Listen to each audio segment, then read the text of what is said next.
সকলোৱে বঢ়িয়াকৈ একেলগে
Thank you so much. ইমান বৰষুণতো যে আপোনালোকে ইমান ধুনীয়াকৈ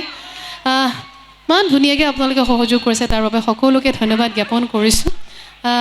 আচলতে ইমান কষ্ট কৰি অনুষ্ঠান এখন পাতিছে আৰু ৰাইজে যেতিয়া ফূৰ্তি কৰে খুব ভাল লাগে আচলতে অনুষ্ঠানখন সফল হোৱা নিচিনা লাগে Thank you so much সকলোকে